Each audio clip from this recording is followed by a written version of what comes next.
Stories of the hunt have been told around campfires since the beginning of man. Their glory is found inscribed on the oldest rocks and caves. Over the years, our storytelling methods have evolved. Epic adventures are now displayed before our very eyes, allowing us to relive every moment. This is our story, and this is our rock.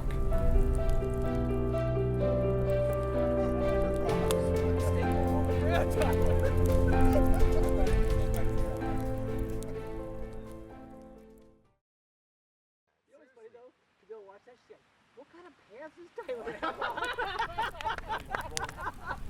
Yoga pants. So while you guys are hunting elk here in Idaho, Jason and I draw these Wyoming tags. You know, it took me 5 years of building points to draw the tag, and it was everything you wanted a hunt to be. Just epic weather, highs, lows, giant bucks. So just if you drew it out on a piece of paper, that's what you wanted it to be. It just turned out perfect. On our third scouting trip over there, we found a buck that we so appropriately called 190 because he was just a giant deer, and we found him. And when we left that scouting trip, Jason and I both knew we are going back to this spot. We got to hunt this buck. So we hiked in 2 days early to go look for 190 and find some other deer.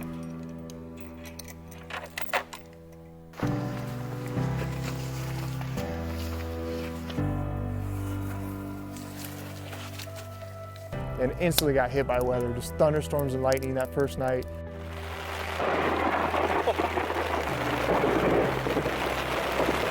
Alright. That's pretty close. Dude, I jumped like a little girl. And we woke up the next morning and fogged in. We each spent 8 hours in our one-man tents. Fogged in, you couldn't see 20 yards. It was just absolutely miserable. Tonight, partly cloudy this evening and overnight then clearing.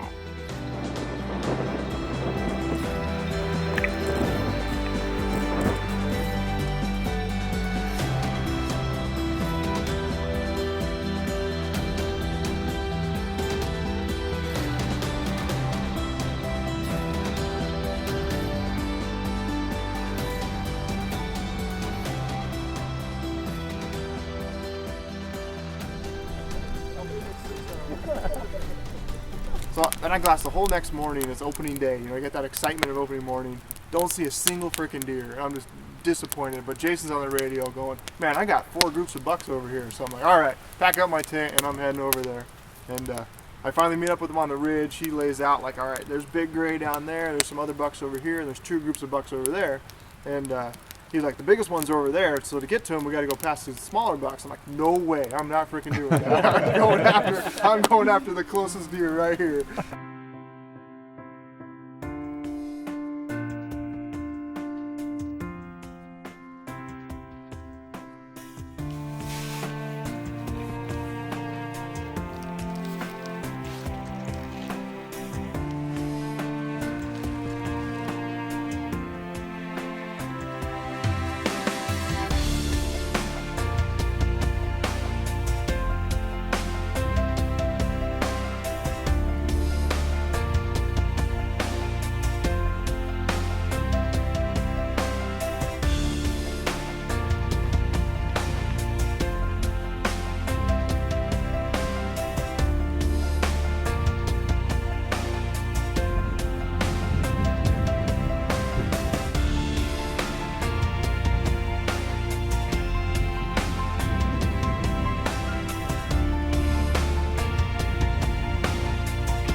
So we drop in on that buck and it's like a shot off this freaking cliff. And I remember just jammed into the hill, like my left leg's fully straight, just shooting straight down.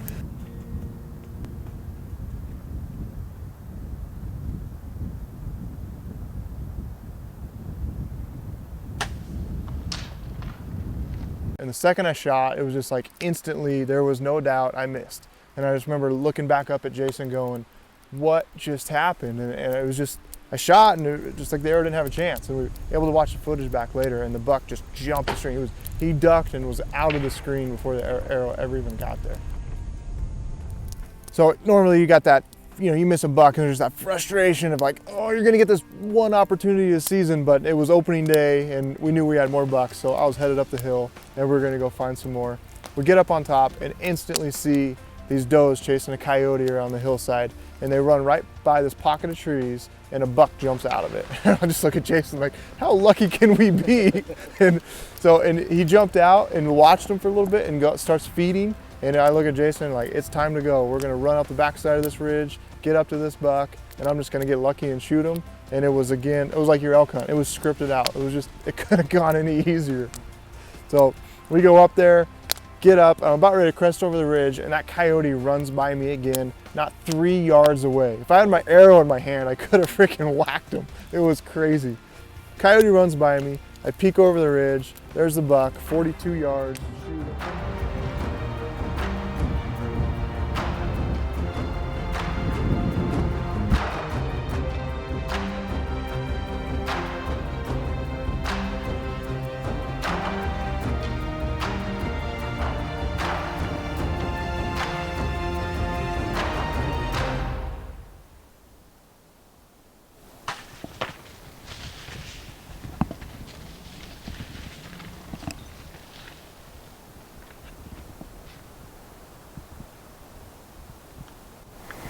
Dead.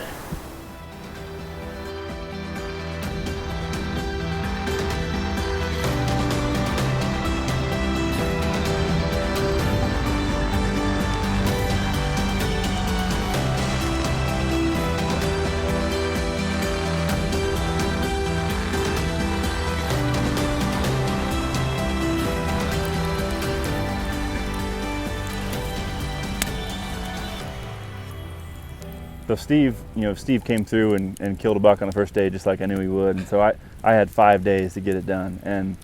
But the luck completely changed. Everything went perfect for Steve as far as getting stock opportunities and shots, and it was night and day different for me. After I blew up 190 on that first stock, I got 60 yards from him and blew him up and never saw him again.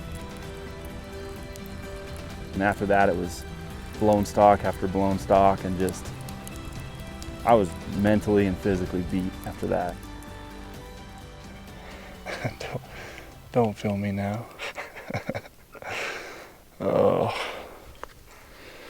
Well, day 7 turns out it takes 7 days to wear me down, because I am wore down. So the hike out was pretty somber. Being within 60 yards of a 190 buck, about halfway down the trail, I realized that I can't just call it good at that. I have to go back. I have to go one more trip. So I made plans for the next weekend to go back in solo and try to get done with the bow, with the option of getting done with the rifle if I couldn't find him. So after 3 days of hunting hard with the bow, I just couldn't get it done. And opening day rifle hit, and I was able to find him, stalked within 80 yards, and got him with the rifle in his bed.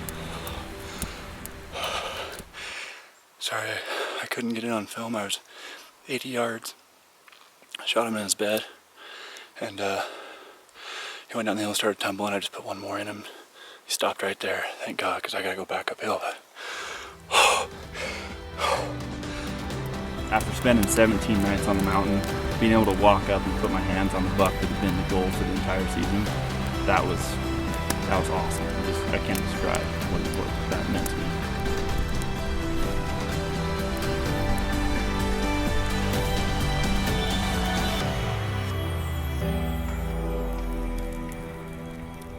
Moments of your hunt pass quickly, but a great story of that moment allows it to live forever. What is your story, and how will you tell it?